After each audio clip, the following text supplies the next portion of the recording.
Paz do Senhor, irmãos. Vamos abrir comigo em 1 Coríntios 11, versículo 1. É um versículo muito conhecido.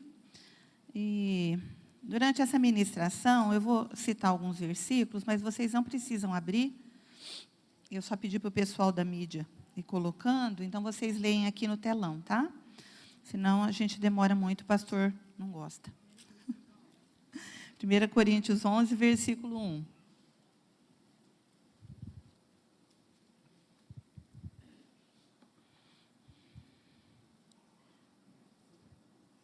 Amém?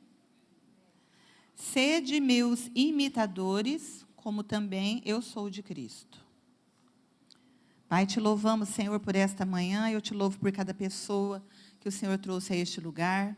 Nós nos colocamos na tua presença para que o Senhor ministre aos nossos corações, segundo a tua vontade, segundo o teu querer, o teu propósito, e segundo a necessidade de cada vida, Senhor, que o Senhor trouxe para este lugar nesta manhã.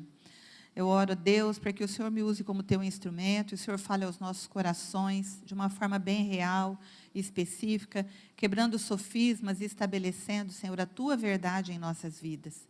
Senhor, nos cobre com o teu precioso sangue, guarda este lugar com a presença dos teus anjos, Senhor, e todo o poder do inimigo seja repreendido e cancelado, ele não tenha liberdade de operar em nossas mentes, em nosso coração, nos distrair, nos roubar a tua palavra, que é tão preciosa semente, Senhor. Eu peço a tua bênção sobre nós, e que o teu Espírito conceda, Senhor, a clareza, a revelação que é necessária para que esta palavra, Senhor, edifique as nossas vidas, em nome de Jesus. Amém. Nessa manhã, eu quero falar sobre referenciais. É uma coisa que eu tenho meditado muito, até preparei a palavra assim, meio rapidamente, porque eu estava meditando nisso, e o Jess pediu para eu pregar esse domingo, e eu resolvi pregar esta palavra, porque é uma coisa que Deus tem falado muito comigo. Aqui o apóstolo Paulo está dizendo que os seus discípulos, as pessoas que o seguiam, fossem seus imitadores, como ele era imitador de Cristo. E eu sempre penso, gente, que ousadia que esse homem tinha, né, de poder dizer esse tipo de coisas, que as pessoas o imitassem, como ele era um imitador de Cristo. E isso envolve muitas coisas, né? Alguns detalhes eu vou falar esta manhã, mas eu sei que vai muito além do que eu posso falar ou que eu tenho pensado a respeito. Mas, em primeiro lugar, nós temos que entender que o referencial é um ponto de orientação, ou então um modelo a ser seguido. E o referencial pode ser tanto positivo como negativo, né? Infelizmente, nem todos os referenciais são bons, são positivos. E, no entanto, muita gente segue referenciais negativos. Quando eu estava meditando, eu pensei que há firmas, lojas, né, que vendem produtos pela internet, e eles colocam, quando pedem o nosso endereço, um ponto de referência. E toda vez que isso acontece, aquilo que eu peço chega na minha casa, né, porque eu moro do lado da delegacia, então a gente sempre coloca ao lado da delegacia. Como só tem uma delegacia em Brodowski, eles encontram a nossa casa. Então, isso é um ponto de referência. É um lugar de orientação, né? Mas, quando a firma não pede, normalmente o pessoal da transportadora se perde, vai para outro lugar, o produto volta para a empresa, porque eles não conseguiram encontrar a minha casa, porque a minha casa tem um quarteirão, a minha rua tem um quarteirão só, depois daquela quadra que tem ali em frente do Nair, é outro nome, e a minha rua acaba ali na Floriano Peixoto. Então, só tem aquele quarteirão. E um nome muito parecido com uma rua, aqui acho que da Vila Cristal. E também, o nome que nós aprendemos é errado. Depois eu entendi que o nome da minha rua é outro. Então, por conta de tudo isso, dificilmente as pessoas que não pedem um ponto de referência encontram a minha casa. Então, o ponto de referência é isso, né? É algo para orientar. Ele nos ajuda a nos localizarmos e acertar o rumo, a rota, o alvo. Tá? Pais, líderes, ídolos da mídia são referenciais. Como eu disse, podem ser positivos ou negativos. Pais podem ser líderes bons e referenciais bons e referenciais ruins. Os líderes, sejam eles quem forem, dentro da igreja ou fora da igreja, podem ser referenciais bons ou referenciais ruins. E assim também, esses ídolos da mídia, né? Normalmente, o que eles dizem se torna lei, principalmente para a juventude. O que eles vestem, o que eles comem, se eles são usuários de droga, se eles são consumidores de álcool, né? Seja lá o que eles fazem, eles acabam se tornando referencial para a juventude. E isso tem um peso muito grande, porque muitas vezes eles são referenciais negativos, ruins, que destroem a juventude. Na igreja, nós temos visto, infelizmente, algo acontecer de uma maneira muito intensa. As pessoas começam bem a carreira cristã, mas, em um determinado momento, elas perdem o foco, perdem o alvo, perdem o rumo, elas desistem do seu chamado, elas ficam pelo caminho, ou se tornam maus testemunhos ou maus referenciais. A gente tem visto demais, né? Uma liderança que tem se perdido, tem se corrompido, uma liderança que tem trocado valores. Então, o que antigamente era um absurdo, hoje em dia é aceitável. Aliás, tem se tornado uma regra. Aquilo que era errado tem se tornado uma regra. E isso vindo dos próprios líderes dentro da igreja, né? Quantos pastores a gente tem visto cometerem todo tipo de coisas que, pelo menos quando eu me converti, eram condenáveis. E por essas pessoas serem referenciais, muita gente tem seguido os passos delas. E, infelizmente, né, para a sua própria perdição. Antigamente, né, antes da nossa conversão, e mesmo na época da nossa conversão, houve gerações de homens e mulheres que completaram a sua carreira. Então, pessoas que andaram no temor de Deus, andaram na verdade, andaram nos princípios da palavra, e chegaram ao final de suas vidas como pessoas vitoriosas. Então, essas pessoas eram bons referenciais. Pessoas que tinham uma experiência a compartilhar. Pessoas cuja trajetória foi uma boa influência para a sua geração. Então, quem precisava de direções, quem precisava de conselhos, ou quem precisava de um incentivo, né, um suporte para continuar na carreira cristã, olhava para essas pessoas e diziam, né, essas pessoas deram certo. Deus foi fiel na vida delas, elas venceram seus limites, elas venceram suas dificuldades, seus problemas, né? Deus cumpriu aquilo que a palavra disse que faria por eles. Então, eu posso permanecer firme, eu sei que eu também vou vencer. Então, na época que eu me converti, havia uma geração de homens do passado, né, que escreveram livros, que ainda estavam vivos, que já tinham morrido. Inclusive, o Gary Hines, uma das coisas assim que ele diz, e eu creio que ele vai compartilhar conosco, é que ele se converteu em uma família de homens de Deus. E homens que tinham presenciado avivamentos muito grandes acontecendo na terra. Ele diz que o pai dele os levava na igreja, sempre que ele ia. E muitas vezes, na adolescência, ele pedia: pai, vai passar um filme hoje na televisão, deixa eu ficar em casa assistindo, não vai ter reprise. E o pai dele falava: não, hoje é dia de culto, e você vai comigo na igreja. E isso fez muita diferença na vida dele. Ele ter um referencial forte, firme, que não negociava valores, e que plantou esses valores na vida dele. E hoje ele é um homem tremendo de Deus também. Mas, infelizmente, poucos têm permanecido na fé. Eu tenho visto, né, nessa geração agora, muitos homens de Deus se desviarem do foco.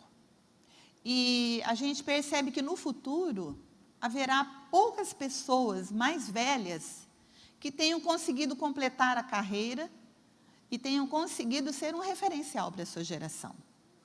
Poucos têm chegado lá. Muitos começaram naquele fogo, naquela intensidade, naquela unção, mas poucos têm permanecido e conseguido chegar lá, né? Como o apóstolo Paulo, que eu usei uma frase dele aqui para começar a pregação, ele termina a sua vida dizendo: combati o bom combate, terminei a carreira e guardei a fé. Isso é um referencial que nós precisamos seguir, porque a palavra diz que o dom e a vocação são irrevogáveis. Isso significa o quê? Uma coisa muito séria, gente, que aquilo que Deus nos dá, quando nós perdemos o foco, a gente não perde aquilo, mas muitas vezes a gente continua usando aquele dom, aquela capacitação, aquele talento que Deus nos deu, não mais para servirmos a Deus, mas para servirmos a nós mesmos, ou muitas vezes passarmos a servir ao diabo. Nós vimos isso na vida de Salomão, né? Salomão recebeu uma capacitação para construir aquele templo tremendo, maravilhoso. Foi uma capacitação de Deus, porque no princípio da vida dele, ele andou na unção, no poder, na autoridade, na sabedoria que Deus tinha lhe dado. Mas a gente vê no declínio da vida dele que ele usou esse talento para construir templos para os ídolos de suas esposas, que ele teve muitas esposas, isso foi uma perdição para ele. E ele usou aquele mesmo talento que Deus lhe tinha dado para construir aquele templo tremendo em Jerusalém, para construir templo para os deuses das suas mulheres. Então, nós não perdemos o dom, não perdemos a capacitação, não perdemos a unção no sentido de habilidade, né, que Deus nos deu. Mas nós muitas vezes começamos a usar da forma errada. Então, tudo que Deus nos dá é para o seu serviço. E vamos dar conta quando usamos de forma errada, porque, como eu disse, nós nos tornamos um referencial para uma geração. Quando a gente se desconecta de Deus, a gente começa a morrer. E Jesus diz lá em João 15, que até o Alexandre leu, mais um outro versículo, que Jesus diz que se permanecermos nele e as suas palavras permanecerem em nós, nós daremos muito fruto. Mas se não permanecermos nele, nós seremos cortados e vamos secar como ramos. Então, quando a gente não permanece em Deus, a gente começa a morrer lentamente e a deixar de dar frutos e a ser um referencial ruim. Então, precisamos tomar muito cuidado com isso. E se não há arrependimento nessa caminhada, nesse processo de nos desconectarmos de Deus e do seu plano para a nossa vida, vem a apostasia, irmãos. E a apostasia é um dos sinais que a Bíblia diz que precederia a volta de Jesus. A apostasia da igreja. Isso é um desvio da fé genuína, um desvio da fé baseada na palavra, um desvio da fé que foi deixada pelos apóstolos. A gente começa a criar uma igreja paralela, uma doutrina paralela, uma vida paralela, que nada tem a ver com Deus, nada tem a ver com o plano de Deus para a sua igreja, nada tem a ver com o fato de sermos referenciais para a nossa geração. Então, para sermos referenciais, seja na igreja, seja na nossa família, na sociedade, mas referenciais que eu digo como filhos de Deus, precisamos entender algumas coisas, e é isso que eu quero compartilhar com vocês. Primeiro, precisamos permanecer andando no Espírito. Isso é uma coisa bíblica, mas que muitas vezes a gente não consegue entender.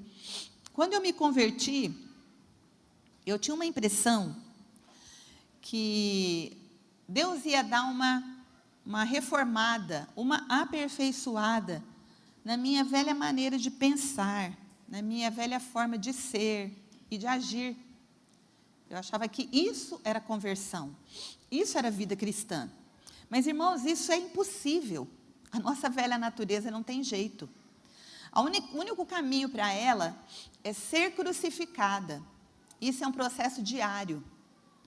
E então, na medida que nós crucificamos a velha natureza, nós abrimos a nossa vida para Deus fazer morada nela, para a vida de Deus se manifestar através de nós. Isso é vida cristã. Não é a nossa velha vida reformada, aperfeiçoada, mais bonitinha, que vai viver a vida cristã. É a vida de Deus que vai se estabelecer em nós. E isso é um privilégio tremendo. E à medida que a gente permanece na cruz, essa vida vai se manifestar de uma forma abundante, de uma forma gloriosa, de uma forma poderosa. Então, a medida de vida de Deus que há em nós é a medida de cruz, a qual nós submetemos a nossa velha natureza. E eu quero que vocês entendam bem, porque demorou para eu entender isso. Essa velha natureza não morre, ela fica na cruz. Se você resolver alimentá-la, ela volta a te dominar com toda a força que ela tem. E se você mantê-la na cruz, a vida que você vai viver não é mérito seu, é a vida que Jesus te deu, é a vida que provém dele. Então, toda essa unção, esse talento, esse amor, essa ousadia, essa autoridade, não são nossas. São o resultado da vida de Deus se manifestando em nós. Isso é vida cristã. Talvez vocês entendam isso com muita clareza, mas eu demorei para entender. Então, a gente tenta fazer o quê? Domar a nossa velha natureza. Nossa velha natureza é indomável. Tá? Então, o seu temperamento, seus defeitos e mesmo as suas qualidades, suas falhas, deficiências, toda a fragilidade que há em você, precisam ir para a cruz. Não tente melhorar isso, porque isso não tem jeito. E permita que Jesus viva em você. Como Paulo disse, não sou eu que vivo, é Cristo que vive em mim. Ele entendeu perfeitamente isso. Então, ele não tentou dar uma guaribada na sua velha natureza. Ele percebia o poder e a força que essa velha natureza tinha, né? Em Romanos ele diz, eu não faço o que eu quero, eu faço aquilo que aborreço. Mas ele entendia que havia uma vida pulsando nele e que desejava crescer, desejava dominá-lo, desejava se manifestar com toda intensidade. E ele permitiu que isso acontecesse. Embora ele fosse um homem falho, quando nós estudamos caráter na teologia, nós estudamos alguma coisa sobre Paulo, que ele era um homem colérico, um homem impulsivo, um homem que bateu boca com alguns irmãos, né, por algumas situações que aconteceram. Mas ele foi permitindo que a vida de Deus se manifestasse de forma tremenda através dele. Então, presta atenção, irmãos. A conversão não torna você melhor. É a vida de Deus que torna você diferente. Tá? É o fruto do Espírito que começa a ser produzido em você à medida que você dá essa liberdade, que vai fazer com que as pessoas olhem para você e percebam que há alguma de coisa diferente em você. Você não reage mais, não pensa mais, não age mais, não se comporta mais da forma como você fazia antes. Não é porque você ficou melhorzinho, é porque você está permitindo que essa vida se manifeste de forma abundante através de você.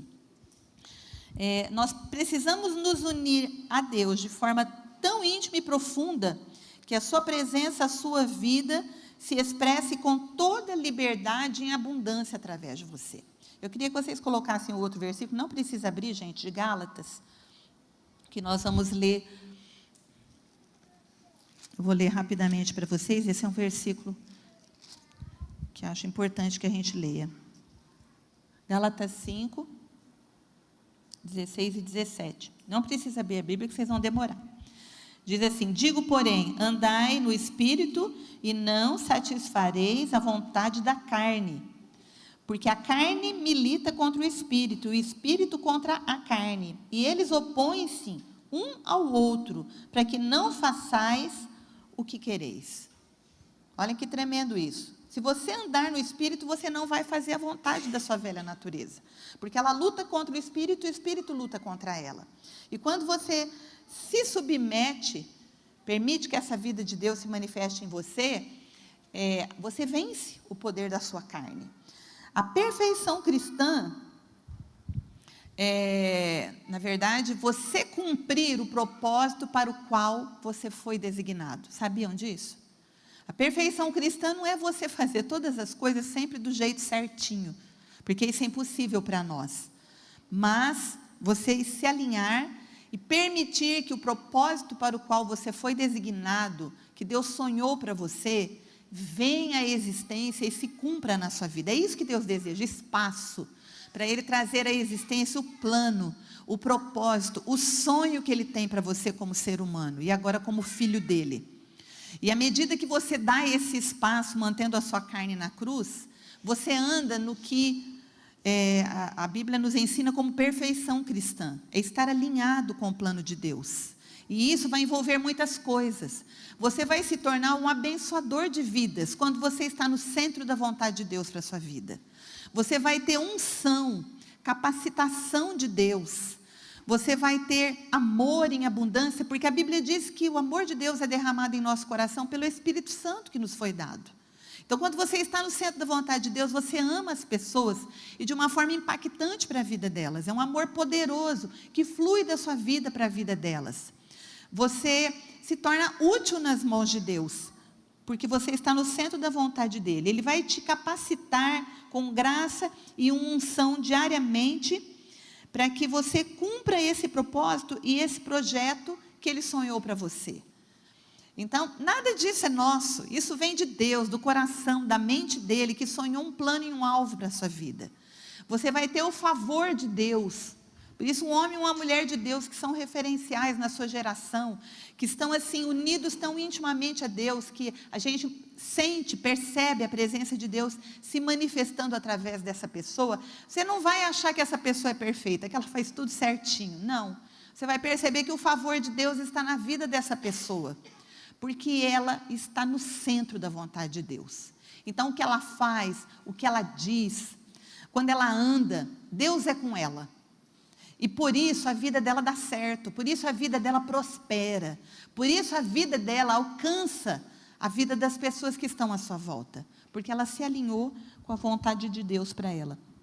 Para isso é necessário, né, irmãos, andar em obediência ao Espírito Santo. Ele vai nos dirigir, e muitas vezes vai exigir de você uma morte contínua. Paulo dizia assim, eu esmurro a minha carne. Isso significa o quê? Uma luta. Eu quero que ela fique na cruz, eu não quero que ela me domine mais, eu não quero satisfazê-la, eu não quero viver de acordo com essa velha natureza, eu quero agora fazer a vontade de Deus, eu quero ser um instrumento de Deus, e para isso precisamos ser obedientes. O Espírito Santo sempre nos dirige, nos comanda, nos guia, nós é que somos desobedientes, e porque somos desobedientes, muitas vezes, é que a gente acaba perdendo o foco, o alvo e a direção na vida cristã. Então, depois de sermos obedientes, precisamos ter foco, sermos determinados, não recuar, não desistir. Tem um versículo em Filipenses 3, de 13 a 14, em que Paulo diz, deixando as coisas que para trás ficam, e avançando para as que diante de mim estão, eu corro para o alvo.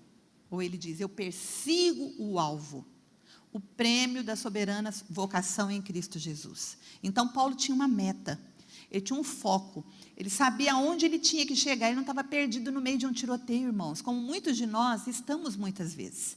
Você está levando pedrada, tiro do diabo para todo lado, sabe por quê? Porque você está fora do centro da vontade de Deus.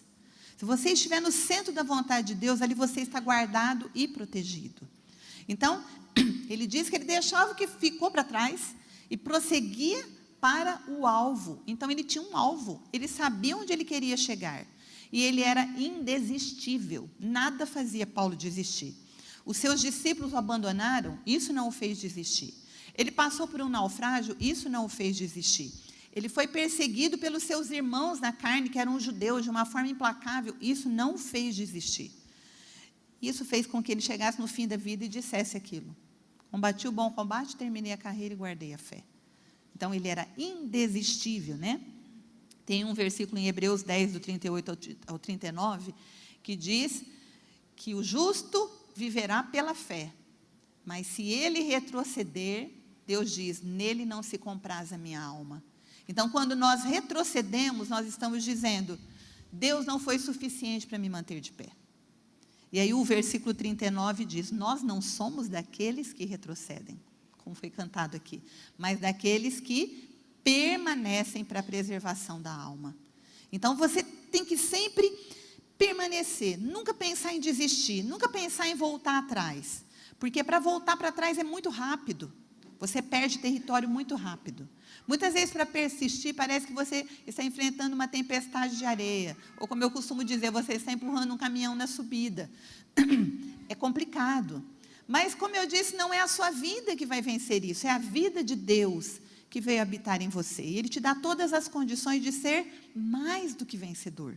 Não é somente um vencedor, é mais do que vencedor. Então, você não pode desistir. Por isso que referenciais são importantes.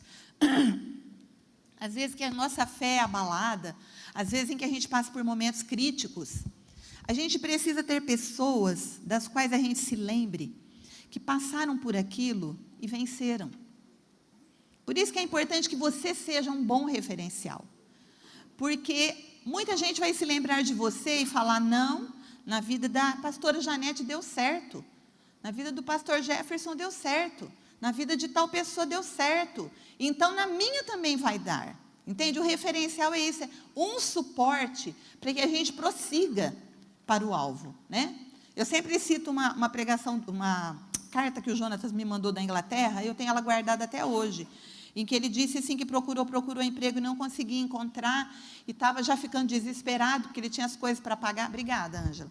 Tinha as coisas para pagar e não tinha dinheiro, e ele falou que voltou para casa, deitou na cama, e ele lembrou de uma coisa, e ele escreveu isso para nós. Eu lembrei, mãe, de todas as vezes em que Deus foi fiel com você e com o papai. Eu lembrei de todas as vezes que vocês não tinham escape e Deus providenciou um escape. E eu me levantei e falei, eu vou sair, Deus, e o Senhor vai me preparar um emprego. E ele falou, mãe, eu voltei para casa com 2 empregos. Entende? Naquele momento ele precisou de um referencial. E se ele tivesse pais que foram crentes marca barbante, que desistiram, que abandonaram a fé, que preferiram, como Paulo fala de Demas, né? Amou este mundo e me abandonou, né? Muitas vezes por causa do mundo a gente abandona a fé, abandona Deus e deixa de ser um referencial. Aí o que os filhos dizem? Ah, Deus não foi fiel na vida dos meus pais, por que Ele seria fiel comigo agora? Na verdade não foi Deus que foi infiel, né? Foram os pais que desistiram, que abandonaram a fé. Entendeu? Por que precisamos ser bons referenciais? Porque as pessoas estão olhando para nós. Nós precisamos de maturidade. O que é maturidade, irmãos? É vencer cada desafio proposto por Deus em cada área da nossa vida. Deus, de vez em quando, tira alguma coisa da nossa velha natureza, da carne, lá da cruz, para tratar conosco. Agora eu vou tratar isso.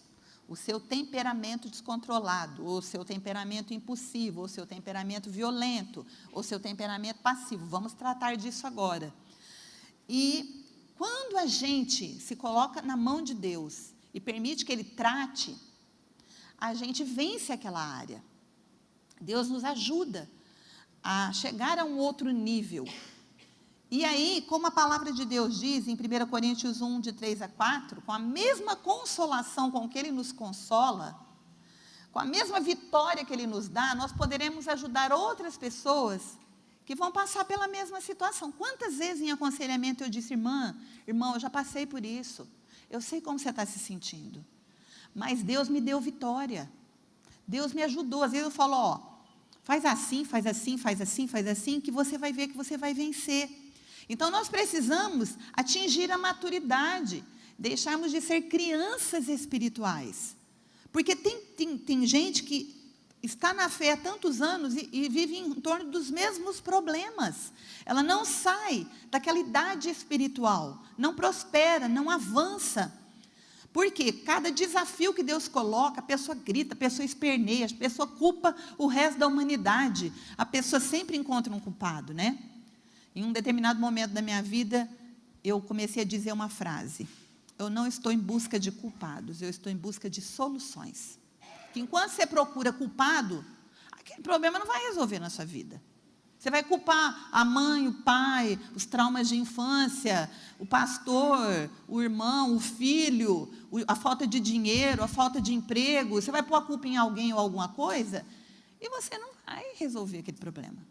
Então, eu não estou mais em busca de culpados, eu estou em busca de soluções. Qual a solução que Deus tem para esse problema?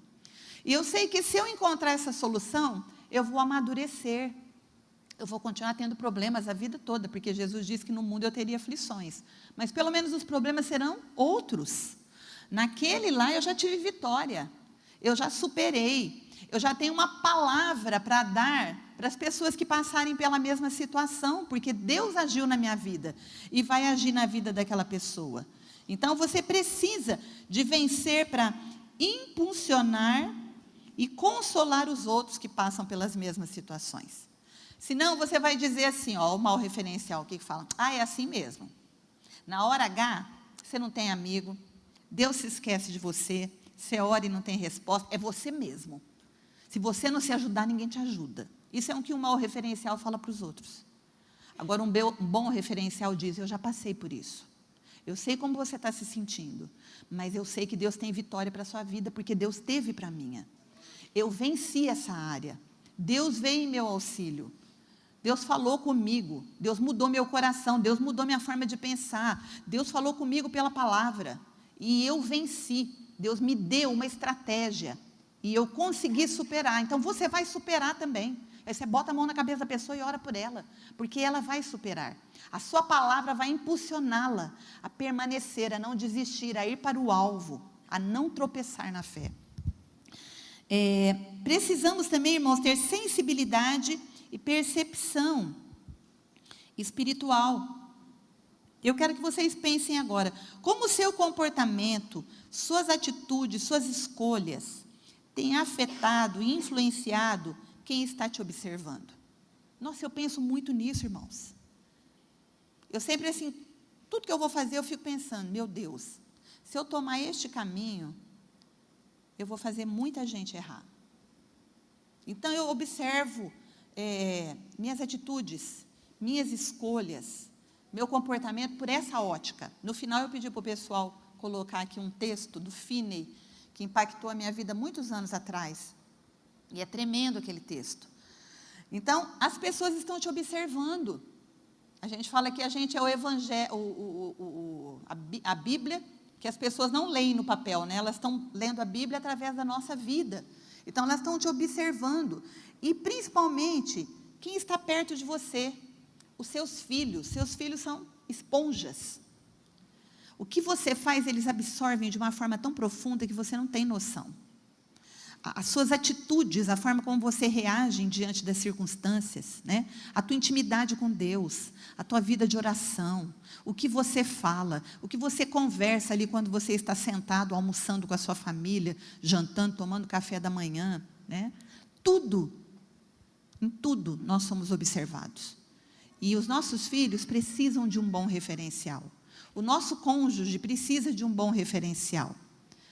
Tem cônjuge que a hora que o outro está caindo, ele acaba de derrubar, né? Fala tanta besteira que o outro, que nem a mulher de Jó. Amaldiçoa Deus e morre, ela diz para Jó.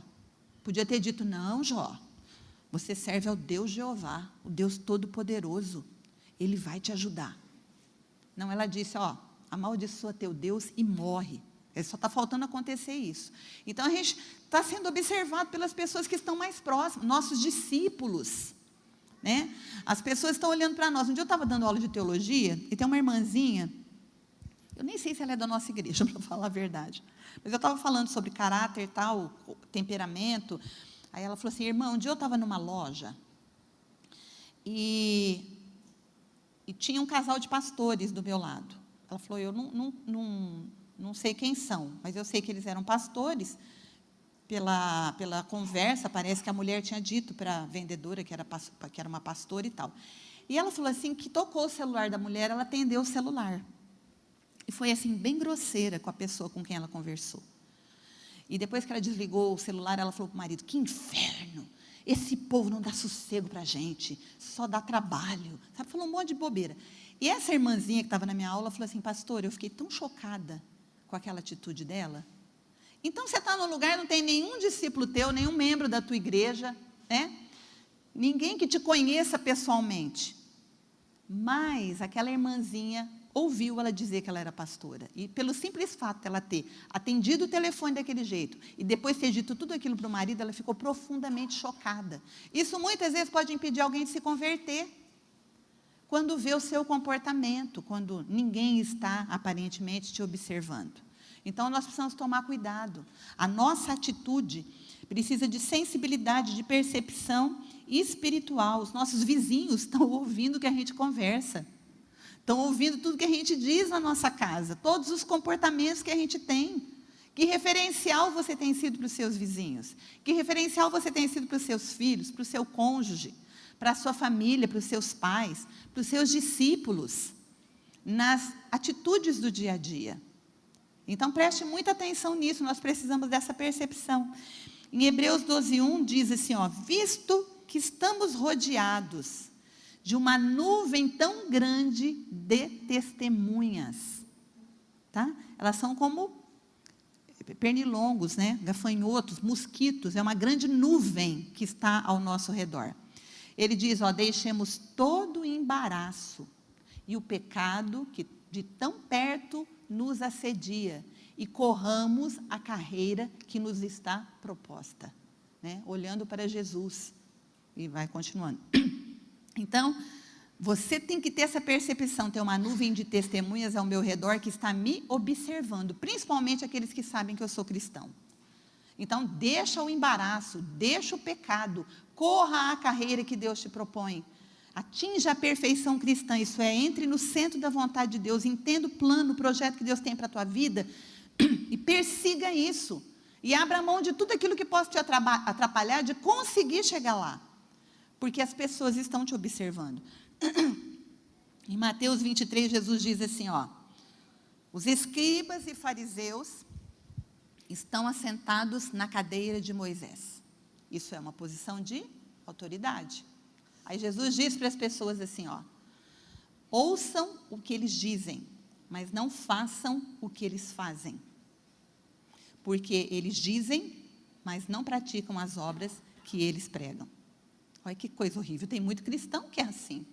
Jesus poderia dizer de muitos cristãos isso. Ouçam o que eles dizem, mas não façam o que eles fazem. Porque eles falam muita coisa, mas não vivem aquilo que pregam. Então, Jesus está condenando a atitude daqueles escribas e fariseus, que eram os religiosos da época. Eram os referenciais que os judeus tinham de pessoas que praticavam a lei, que viviam uma vida de intimidade com Deus. Só que Jesus diz, eles falam muitas coisas, mas eles não vivem aquilo que eles falam. Então, não sigam esses referenciais. Precisamos, irmãos, para sermos referenciais, viver por princípios. Princípios é diferente de conduta aprendida. Você aprende lá na tua casa, na tua família, você é ensinado pelos seus pais a ter uma conduta. Muitas vezes não é uma conduta ruim, é uma conduta boa, correta. Mas essa conduta eles aprenderam pela moralidade reinante na sociedade na época em que eles viveram. E olha como que é a moralidade. Essa semana mesmo eu vi na internet, não lembro aonde, mais ou menos isso, acho que é um jornalista dizendo assim, quando eu era criança, a homossexualidade era crime, era condenada. Conforme eu fui crescendo, ela passou a ser tolerada, aceita. Hoje é permitida. Ele fala assim, eu vou embora desse país porque daqui a pouco ela vai ser obrigatória. Entenderam o que é a moral da sociedade? Há 30 anos atrás, aquilo era um absurdo, não era aceito. As pessoas que faziam aquilo eram julgadas, né? Eram queimadas na fogueira. Com o passar do tempo, a moral da sociedade muda. Aquilo vai sendo tolerado, vai sendo permitido, vai sendo aceito. E, de repente, se torna obrigatório. É perigoso daqui a um tempo, você que não é, ser punido por não ser. Então, é um perigo a moral da sociedade ditar os nossos valores e a nossa forma de pensar. Nós precisamos dos princípios eternos da palavra de Deus. Porque princípios, irmãos, são inegociáveis. Não mudam com o passar do tempo. Não mudam com o passar dos anos. O que Deus falou aqui, há tantos milhares de anos atrás, só o Novo Testamento tem 2000 anos. O Velho Testamento é muito, muito, muito mais antigo. E não mudam esses valores, porque eles são eternos. Porque o nosso Deus que ditou esses princípios não muda.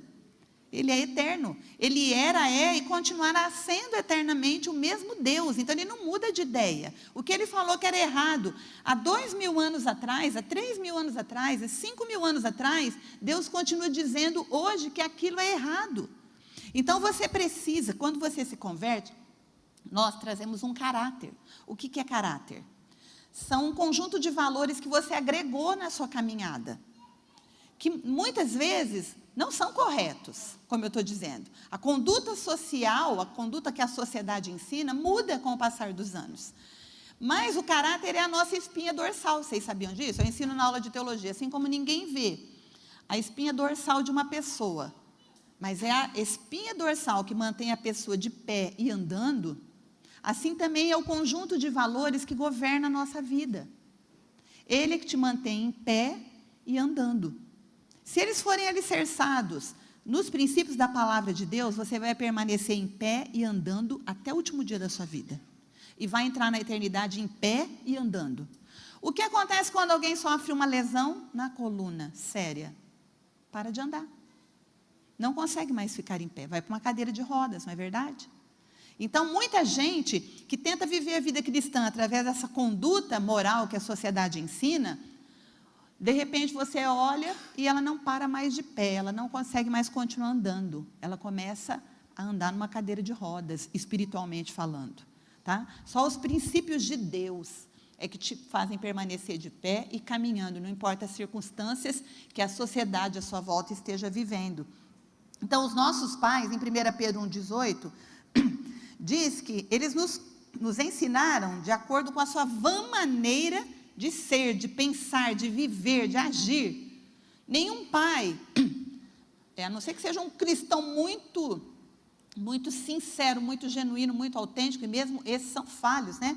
Consegue nos ensinar os princípios de Deus como o próprio Deus nos ensina. Deus vai tratando com a gente, né? As condutas, irmãos, mudam de família para família, mudam de sociedade para sociedade, mudam de cultura para cultura. Nós não podemos nos basear nisso. Se você recebeu princípios da sua família, questione esses princípios à luz da palavra de Deus. Mesmo que seus pais tenham sido cristãos, talvez eles não tenham te ensinado tudo o que Deus queria que você aprendesse.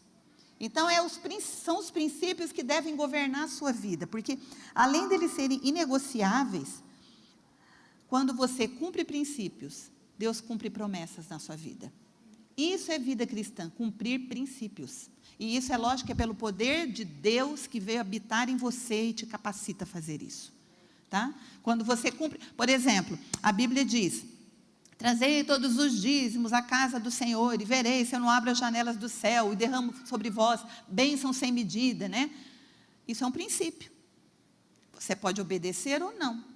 Mas quando você obedece, você vê essa promessa se cumprindo. Deus abrindo as janelas do céu, derramando sobre você bênção sem medida, de forma que haja maior abastança. Se você não cumpre, você é um cristão, só que você vive com a tua vida financeira atrapalhada.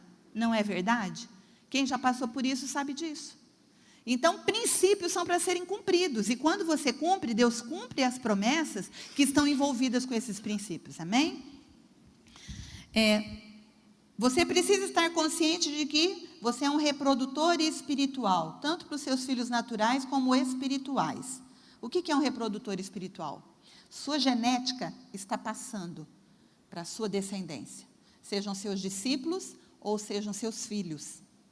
E tudo que Deus não tratar na sua vida, lembra que eu falei sobre maturidade? Tudo que Deus não trata na nossa vida, a gente não deixa, a gente esperneia, a gente briga com Deus, a gente fica na infância espiritual, já está na idade de comer, como Paulo fala, alimento sólido, mas ainda toma leite, come papinha, porque não cresce. Tudo que Deus não consegue tratar, você vai reproduzir nos seus filhos. Olha como isso é sério. A reprodução espiritual é uma influência que você passa para a geração seguinte, é um bastão que você entrega para a geração seguinte. Então, o que Deus não trata em você, você vai ver se repetir neles, e muitas vezes é doloroso. Você esperneou. Quando você vê aquele problema se repetindo na vida dos seus filhos, você fala: por que eu não deixei Deus tratar? E muitas vezes na vida dos discípulos também. Muitas vezes são coisas que não são visíveis, irmãos. A reprodução é espiritual. É uma coisa lá dentro de você que ficou intocada. E você vai passar isso para os seus discípulos. Você vai passar isso para os seus filhos. O diabo não vai perder a oportunidade de se utilizar disso para causar problemas. Nós vemos na vida de Davi. Davi foi um homem que a Bíblia fala segundo o coração de Deus.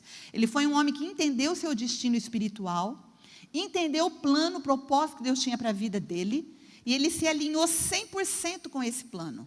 Ele agradava demais a Deus, porque ele era um homem focado, um homem indesistível, um homem que jamais rendeu o coração dele para outros deuses, procurou ajuda em outros deuses, na idolatria, como muitos reis de Israel fizeram. Só que Davi falhou muito dentro da sua família. Se você for procurar um referencial de família, Davi não é um. Ele falhou como marido, ele falhou como pai. E ele viu isso se repetir na vida dos seus filhos. Ele viu isso destruir a sua descendência. Ele viu isso acontecendo depois, da mesma forma, na vida dos seus filhos. Então, tomem cuidado, não resistam a Deus, deixa Deus tratar.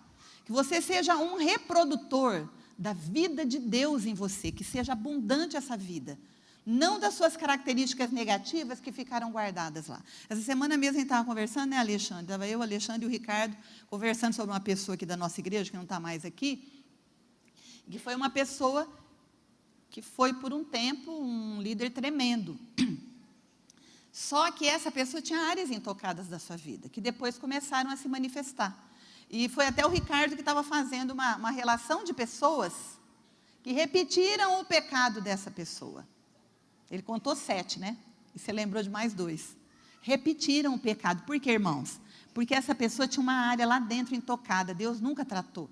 E é uma pessoa muito ativa,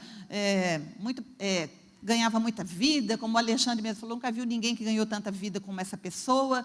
Só que isso foi acobertando áreas lá dentro que não foram tratadas. E o dia que essas áreas vieram à tona, porque o diabo é tão eterno quanto Deus, viu, gente? Ele não tem pressa, não. O dia que essas áreas vieram à tona, tanto destruíram a vida dessa pessoa, como a gente vê na geração que veio dela, né, na descendência espiritual que veio dela, os mesmos pecados se repetindo. Olha como isso é sério. Como a gente não pode brincar com isso. Como a gente tem que deixar Deus nos tratar. Mateus 7,20, Jesus diz, pelo fruto conhecereis a árvore. Então, como que você conhece a árvore? Pelo fruto. Olha para o fruto. Se o fruto é bom, a árvore é boa. Se o fruto é ruim, teve algum problema com a árvore. Né? Nenhuma árvore boa dá mau fruto. Jesus faz vários comentários, assim, vários versículos a respeito disso. E por último, o temor de Deus. Para a gente ser um bom referencial, nós precisamos temer a Deus. Salmo 111, 10 diz que o temor do Senhor é o princípio da sabedoria. Né? Se você teme a Deus, você vai se tornar dia a dia uma pessoa mais sábia. E também em Provérbios 19, 23, esse eu esqueci. Tem uns que estão na cabeça, outros não estão, só um minutinho. Provérbios 19, 23, uma coisa aqui.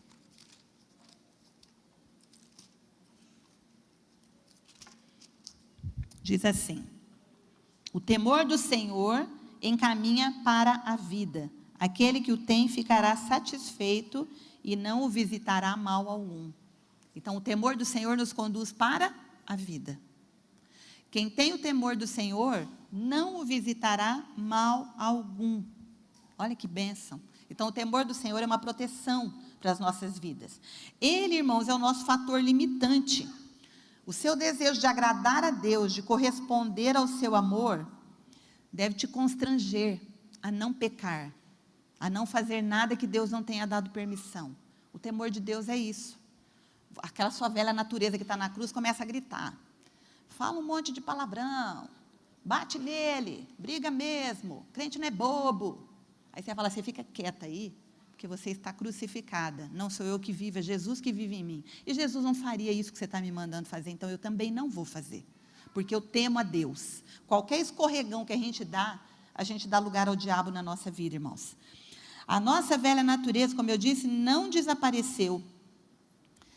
Você não pode, como muita gente na vida cristã faz, tentar enterrar a velha natureza, soterrar, ignorar, fazer de conta que ela não existe. Isso tem feito muito cristão cair, porque ela tem uma força muito grande. O lugar dela não é enterrada, ignorada, é na cruz, porque só lá ela está sob o domínio de Jesus. Se você tentar fazer de conta que ela não existe mais, que você é uma pessoa maravilhosa, que você só falta morrer para ser canonizado, você está prestes a cair, porque a soberba precede a queda. Enquanto estamos nessa vida, nós temos que vigiar para não dar comida para essa velha natureza, porque quando a gente dá, ela se levanta com muita força. É o cachorro branco e o preto lá do discipulado, né? Se você dá comida para o cachorro preto, ele vence a luta. Se você dá para o branco, ele ganha a batalha. Então, você tem que mantê-la na cruz, subjugada, debaixo do poder de Deus. Essa é a condição para a vitória. A linha fininha, quase invisível, irmãos, que define se é a velha natureza ou a nova natureza que você recebeu de Deus, que vai reinar em você, é o temor de Deus. É uma linha muito fininha. Você pode romper a qualquer momento. Mas se você tem temor de Deus, você sempre vai permitir que a nova vida que Jesus lhe deu na cruz reine em você. Senão, você vai dar lugar à velha natureza, quando você não teme a Deus, quando você não permite que esse fator limitante impeça que você haja da forma como você quer. Então, quem vai reinar em você é essa velha natureza. Você ama mais a Deus ou ama mais o mundo? Você tem que decidir e se render a essa pessoa ou a isso que você ama. E eu quero que vocês coloquem, vocês digitaram o texto do Finney? Olha que lindo, irmãos. Isso aqui impactou a minha vida e eu lembro disso em cada movimento da minha vida. Cada cristão causa uma impressão por sua conduta e testemunha para um lado ou para o outro. Seu visual, roupas, comportamento causam uma constante impressão de um lado ou outro. Ele não pode ajudar testemunhando a favor ou contra uma religião. Ou ele está junto com Cristo, ou está disperso pelo mundo. A cada passo seu, você anda sobre cordas que vibrarão por toda a eternidade. Cada vez que você se move, você toca teclas, cujo som irá soar por todas as montanhas e vales do céu, e por todas as cavernas escuras e galerias do inferno. Cada movimento nosso, a cada movimento de sua vida, você está exercendo uma tremenda influência, que tocará os interesses imortais das almas ao redor de você. Quem escreveu isso foi Charles Finney, né? Um grande avivalista, um homem que tinha uma presença de Deus tão forte, que quando ele entrava em um lugar, as pessoas se ajoelhavam chorando e arrependidas, de tanto da vida de Deus que ele levava dentro dele. Então, irmãos, você tem que o tempo todo se mover pensando nisso. Cada movimento teu, cada atitude, todas as escolhas que você faz, o seu comportamento, estão vibrando tanto no céu como no inferno e influenciando as pessoas que estão ao seu redor.